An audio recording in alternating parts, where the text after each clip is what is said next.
Hello दोस्तों, कैसे हैं आप। आशा करता हूँ अच्छे होंगे। दोस्तों, यह एडमिनिस्ट्रेटिव लॉ का 6 पार्ट है। दोस्तों, हम एडमिनिस्ट्रेटिव लॉ को पूरा कंप्लीट कर रहे हैं। अगर आपने 5 इसके पार्ट नहीं देखे तो आप देख लीजिए, आपके लिए बहुत हेल्पफुल होंगे। एडमिनिस्ट्रेटिव लॉ के हर एक टॉपिक, हर एक क्वेश्चन को कवर कर रहे हैं, जिससे कि आपका पूरा एडमिनिस्ट्रेटिव लॉ कंप्लीट हो जाए, आपके एक भी क्वेश्चन ना छूटे। ठीक है दोस्तों, तो बिना देरी के स्टार्ट करते हैं अपना वीडियो। नेक्स्ट हमारा टॉपिक जो क्वेश्चन है, लोक निगम से आप क्या समझते हैं। What do you understand by public corporation. लोक निगम एक अभिकरण एजेंसी है। जो लोक निगम होता है एक एजेंसी के तरीके काम करती है, जिसका सृजन विधानमंडल के अधिनियम द्वारा किया जाता है। ये एजेंसी बनाई जाती है, किसके द्वारा बनाई जाती है, एक विधानमंडल के द्वारा जो अधिनियम पारित करता है उसके द्वारा बनाई जाती है। इनका निर्माण किया जाता है, सृजन किया जाता है, जो सरकार की ओर से किसी सेवा का संचालन करता है। जो ये एजेंसी बनाई जाती हैं सरकार की तरफ से एक सेवा का पालन करती हैं, संचालन करती हैं, बराबर चलायमान रखती हैं, किंतु एक स्वतंत्र विधि सत्ता के रूप में, जिसके पास स्वयं अपनी विधि होती है। जो एजेंसी बनाई जाती हैं इनकी भी अपनी विधि है कि कैसे हम काम करेंगे, नियम बनाएंगे। ये भी होते तो सरकार के कंट्रोल में है, उनके अधिनियम से द्वारा बनाए जाते हैं, बड़े अपने आप में स्वतंत्र होते हैं, अपना काम अच्छे अपने तरीके से संचालित करते हैं। ठीक है, तथा अधिकांश प्रबंध में यह स्वायत्त, ऑटोनोमस या स्वतंत्र होता है। ठीक है, मोस्टली स्वतंत्र ही माने जाते हैं जो हमारे लोक निगम होते हैं, एजेंसियाँ होती हैं। ठीक है, आप समझ गए होंगे। यह संस्था वास्तव में एक ऐसा साधन है जिसकी स्थापना किसी विशिष्ट उद्यम को लोकहित के लिए प्रकाशित करने के उद्देश्य से की जाती है। यह एक ऐसा साधन है सरकार द्वारा स्थापित की जाती है कि लोकहित के लिए इनका जो काम होगा लोक भलाई के लिए ही किया जाएगा। लोक निगम या लोक उपक्रम की स्थापना अधिनियम पारित कर की जाती है। लोक निगम या लोक उपक्रम बनाए जाते हैं, ये अधिनियम के द्वारा पारित किए जाते हैं। यह एक स्वायत्तशासी संस्था होती है जो सरकार के दिन प्रतिदिन के हस्तक्षेप से मुक्त रहकर लोकहित के कार्य करता है। इनके अंदर सरकार का हस्तक्षेप नहीं होता, बनाए विधानमंडल के द्वारा ही जाते हैं अधिनियम के द्वारा, बट इनमें सरकार का हस्तक्षेप नहीं होता। लोगों के हित के लिए ये एजेंसियाँ काम करती हैं। लोक निगम नीति संबंधी प्रश्नों को छोड़कर अपनी कार्यप्रणाली स्वतंत्र रूप से संचालित करते हैं।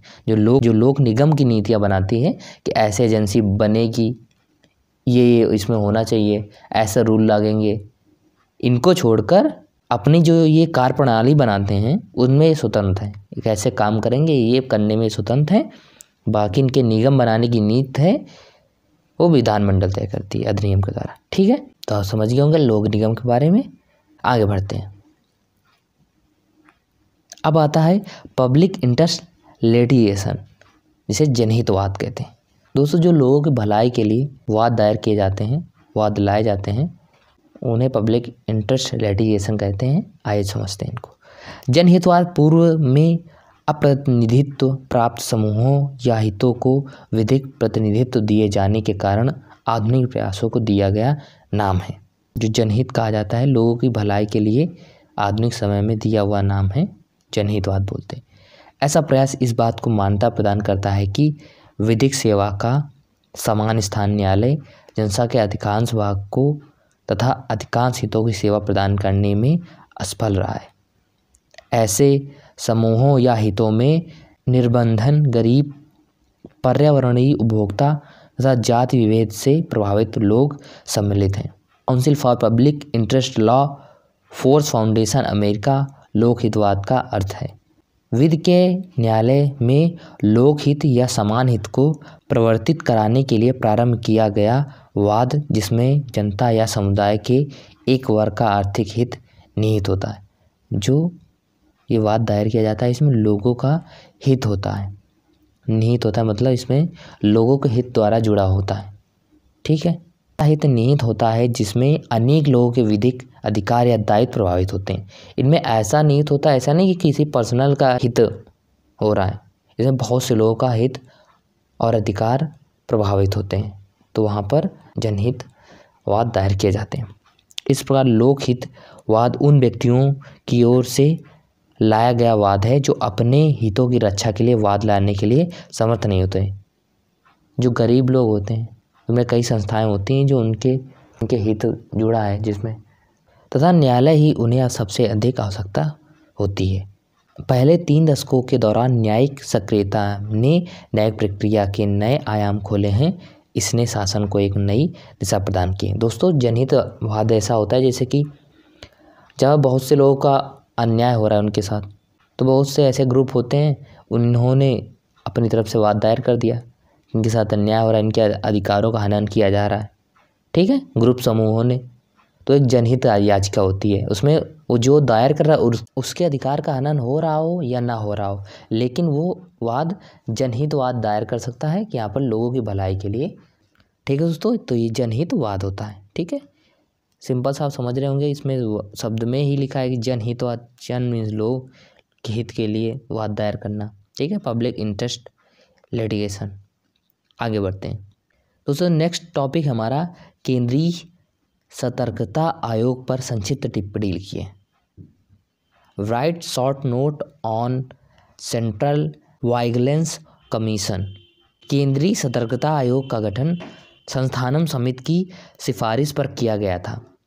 इस आयोग के गठन का मुख्य उद्देश्य प्रशासन में गंभीर रूप से व्याप्त भ्रष्टाचार को रोकना है। जो केंद्रीय सतर्कता आयोग है, प्रशासन में जो भ्रष्टाचार हो जाता है, गंभीर भ्रष्टाचार, उनको रोकने के लिए सीमित बनाई जाती। यह आयोग यद्यपि गृह मंत्रालय से जुड़ा हुआ होता है, ये जो आयोग होता है ये गृह मंत्रालय से जुड़ा होता है, लेकिन मंत्रालय के अधीन नहीं है। यह लोक सेवा आयोग के समरूप है। आयोग का मुख्य कार्य सेवकों के द्वारा किए जाने वाले भ्रष्टाचार, दुराचार, कदाचार के बारे में सरकार को रिपोर्ट करना है। आयोग शिकायतों की जांच नहीं करता, बल्कि उनकी प्रकृति केवल सलाहकारी है। इस आयोग के प्रधान की नियुक्ति राष्ट्रपति द्वारा की जाती है। वह अपने पद पर 65 वर्ष की आयु तक कार्य कर सकता है। इसकी नियुक्ति 3 वर्ष के लिए की जाती है। जो केंद्रीय सतर्कता आयोग है वो क्या करती है, जो अधिकारी हैं बड़े बड़े, उनके भ्रष्टाचार, दुराचार, कदाचार, उसको सरकार को रिपोर्ट करती है, ठीक है, कि ऐसा कर रहे हैं, इनको आप ध्यान दीजिए, ठीक है। केंद्रीय सतर्कता आयोग बनाया गया है उसके लिए। सर्विस अपने पद में 65 वर्ष की आयु तक रह सकते हैं। इनकी नियुक्ति कौन करता है, राष्ट्रपति करता है, और नियुक्ति कितने वर्ष की होती है, 3 वर्ष की होती है, ठीक, आप समझ गए होंगे। आगे बढ़ते हैं। नेक्स्ट है सामाजिक कार्यवाहीवाद क्या है। दोस्तों, what is social action litigation. सामाजिक कार्यवाहीवाद को लोकहितवाद के नाम से भी जाना जाता है। सामाजिक कार्यवाहीवाद ऐसी कार्रवाई है जो प्रतिवादी के किसी कार्य से व्यथित व्यक्ति द्वारा ना चलाकर किसी ऐसे व्यक्ति द्वारा चलाई जाती है जो कि जनहित के कार्य करने वाला है। दोस्तों, जैसे मैंने अभी बताया था लोकहितवाद, वही है, उसे सामाजिक कार्रवाई बोलते हैं, ठीक है। लोकहितवाद का अर्थ है कि विधि के न्यायालय में लोकगीत या समान हित को परिवर्तित करने के लिए प्रारंभ किया गया वाद, जिसमें जनता या समुदाय की एक वर्ग आर्थिक हित निहित होता है या ऐसा हित निहित होता है जिससे उनके लोगों के विधिक अधिकार या दायित्व प्रभावित होते हैं, तो वहाँ पर सोशल एक्शन लिटिगेशन कर देते हैं। सामाजिक कार्यवाहीवाद दायर कर सकते हैं। जो गरीब हैं, आर्थिक तंगी है, उनके हित को, अधिकारों के हनन को रोकने के लिए, उनके हित के लिए कोर्ट में वाद दायर कर सकते हैं, जनहित कार्य के लिए। वही सामाजिक कार्यवाहीवाद होता है, ठीक है दोस्तों। आगे चलते हैं। नेक्स्ट है दूसरे पक्षों को भी सुनो से आप क्या समझते हैं। What do you understand by audi alteram partem. दोस्तों, एक सिद्धांत है, ये इसका समझते हैं। आउडी अल्ट्रम पार्टम, दूसरे पक्षों को भी सुनो। दोस्तों, दूसरे पक्षों को भी सुनो की परिकल्पना इस बात पर बल देती है कि किसी व्यक्ति को सुनवाई का अवसर दिए बिना दोष सिद्ध नहीं किया जा सकता। इस विषय में हमने कई बार चर्चा किया कि अगर कोई विवाद दायर कर सकता है तो उसने दायर किया तो तुरंत ही नहीं उसको सज़ा दे दी जाएगी, दूसरे पक्ष की भी सुनी जाएगी कि भाई वो भी तो बात रखे, कि कोई भी झूठा ही लेकर पहुंच गया कि नहीं भैया ये चोर हैं या इन्होंने ये काम किया है, इसलिए दूसरे पक्ष को भी तो सुनवाई देने का अवसर मिलना चाहिए, वो भी तो बताए आके अपनी, ठीक है दोस्तों। तो किसी भी व्यक्ति को सुनवाई का अवसर दिए बिना दोष सिद्ध नहीं किया जाना चाहिए। लॉर्ड एटकिन ने रिज बनाम बॉल्डविन के वाद में कहा कि आदमी को भी निषिद्ध फल खाने के लिए दंडित करने से पूर्व यह स्पष्ट करने का अवसर दिया गया था, उसने प्रति निषिद्ध फल क्यों खाया था। दोस्तों, नैसर्गिक न्याय जो हमारा नेचुरल जस्टिस होता है, इस नियम को लागू करने के लिए यह आवश्यकता शर्त नहीं है। नैसर्गिक न्याय या प्राकृतिक न्याय के इस नियम को लागू करने के लिए यह आवश्यक शर्त नहीं है कि किसी व्यक्ति के विरुद्ध चल रही कार्रवाई न्यायिक कार्रवाई ही हो। यह नियम सभी प्रकार की अर्धन्यायिक कार्रवाई, क्वासी जुडिशियल प्रोसीडिंग तथा कुछ हद तक प्रशासनिक कार्रवाई में लागू होती है। प्रत्येक व्यक्ति को सुनवाई का अवसर एक अच्छी विधायिका का महत्वपूर्ण लक्षण है। ठीक है, तो दोस्तों दूसरे पक्षों को भी सुनना चाहिए।